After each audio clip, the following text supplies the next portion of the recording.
This is the third part of my course, and this is the last one. We are going to discuss the burrs that we are going to use for crown prep and the crown prep finishing along with the temporary crown cementation. At the end, we will be showing a short video that will summarize the complete procedure that has been already explained. Load required results. Dentated carbide burrs require between 4.2% to 9.8% less load to cut the same distance as all major diamond competitors. And they say that dentated carbide burrs require less force from the operator during the crown preparation. This result correlates to a significant reduction in clinician hand fatigue. Factors that influence this reduced load requirement are due to great white ultra fogging, less than a diamond, and a shear cutting ability and sharpness of the dentated blades versus a diamond instrument. This came from this journal of effect of handpiece loading on cutting efficiency of dental burrs. Dentated carbide burrs overall ease of instrument advancement is between 19.2% to 54%, better than all diamond competitors. And they say that dentated carbide burrs require significantly less force to move further than all diamond competitors during a crown preparation. This came from another journal by Kemmel in optimal selection and use of rotary instrument for cavity and crown preparation.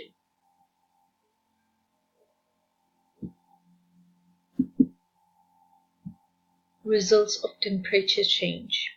As we have already discussed earlier that we do not want heat to be generated from the burrs that might irritate the pulp. Therefore, dentated carbide burrs showed no significant difference in temperature change for crown preparation when compared to 9 diamond tested. And they say that dentated carbide burr generates less heat comparative to the diamond instrument.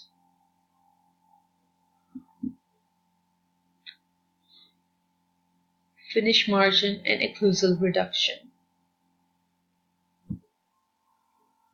As it has been discussed that carbide burr is being used for crown prep, as it reduces both the lingual and the facial surfaces, and we refine the interproximal reduction as well. So we also have to do the occlusal reduction. For occlusal reduction, remove any of the core material that is present or just refine some tooth material from the occlusal surface. For that, we use 811037 burr for occlusal reduction. As in the picture, it is clearly shown.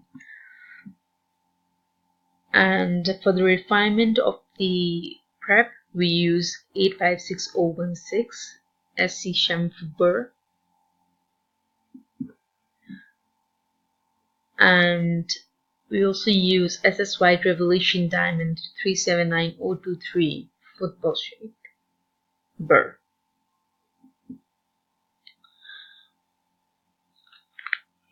Then we come up with the final impression after we are done with our crown prep.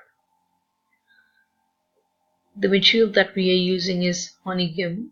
It is highly stable and flowable and extreme hydrophilicity. It renders moisture a virtual non-issue, and it has a shorter interval setting time with a generous working time. It has an extreme toughness and an excellent tear strength, and it also has an excellent resistance to breakage. Therefore, it ensures an effective removal of impression, preventing the need to retake the impression. It provides the maximum precision gingival structures are reproduced in detail. ensuring precise placement of restoration within the gingival contour. For the fabrication of the temporary crown and its cementation, we use Luxatem material. Acrylic is most commonly being used, but personally it has a very bad smell when it is being used in clinics. So Luxatem should be used, as it provides an extremely accurate provisional with excellent marginal adaptation, and heat production during polymerization is same as the body temperature. It can be fabricated provisionally intraorally without heat damage to the pulp or tissue. It eliminates the need to improve and replace multiple times during polymerization, so in turn it saves time, as there is no hand mixing, no reloading syringes, and it also saves money as there is no need for mixing pads, spatulas, or application syringes. It minimizes the porous surfaces, reducing staining, and it does not contain liquid monomer, and it's also durable and long-lasting provision. Now I'm going to show you a short video that summarizes the complete prep along with the impression taking procedure. Here it is.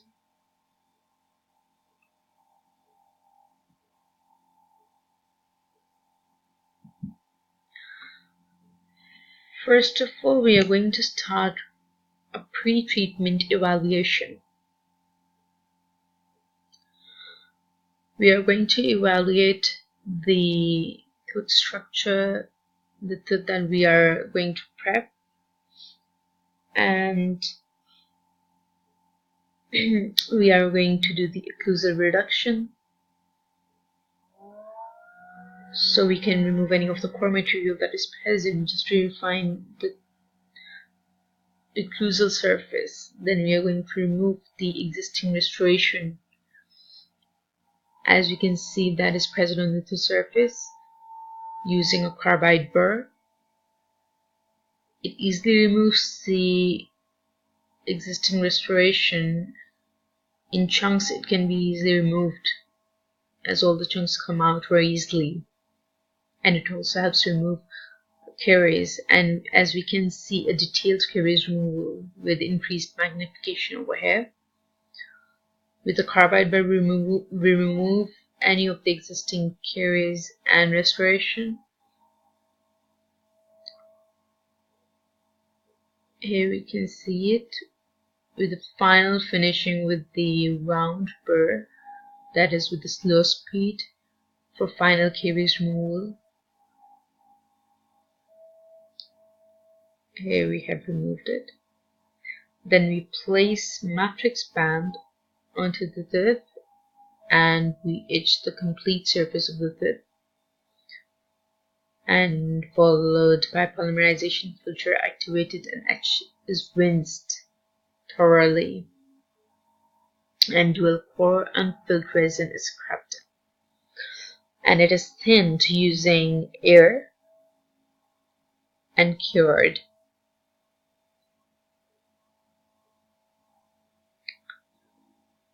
After curing, we use a dual curing composite build-up material that is placed all over the surface of the tooth that from where the caries has been removed already. Then we light cure it and remove the matrix band.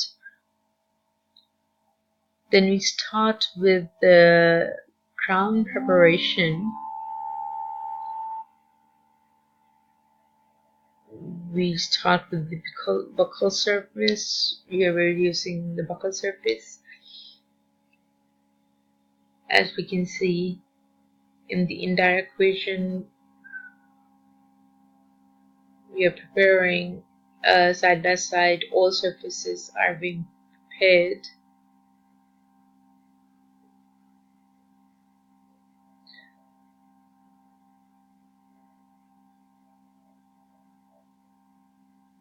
We can see thorough reduction step by step on all surfaces of the tooth, including its buccal surface, proximal surfaces, and the lingual surface of the tooth. We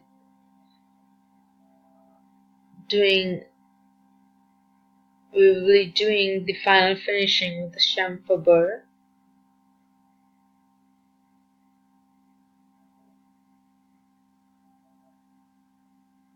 and shaping the prep and creating this plane of reduction with high-speed greenstone.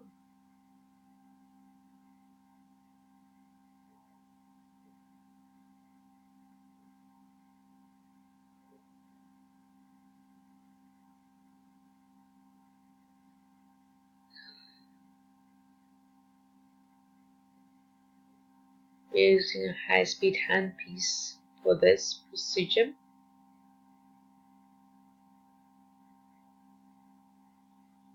Complete finishing, and rounding off and smoothing the proximal line angles. As we can see that all the line angles have been rounded. And finally, we are evaluating the crown prep through an indirect vision. We can see the complete margins and the complete magnification. Chamfer margins are clearly visible throughout the tooth, including its buccal, lingual, and proximal surfaces with occlusal reduction.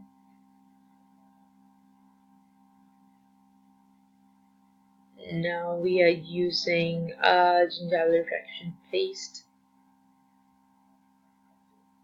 all around the surfaces of the tooth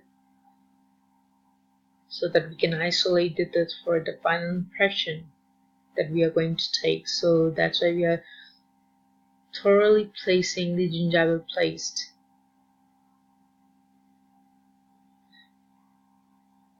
We can also use a refraction code if we want to, or you can use the gingival paste. It's the same thing.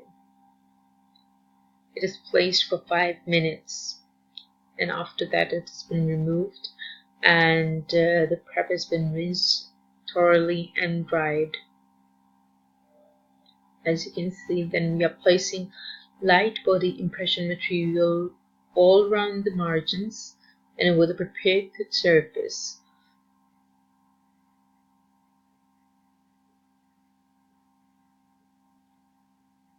And the impression tray is then inserted for the final impression.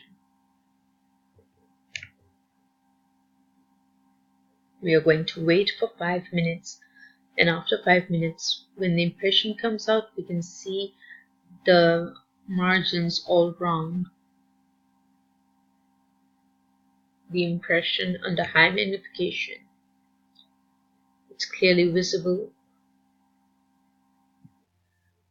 Thank you so much for taking my online course, and I would just like to end my course by saying that we should know that patient always prefer shorter appointments compared to the longer ones, so we should try to strive for improving our skills so that we can improve our productivity with speed. And this is the only way that can lead to excellence. Thank you so much.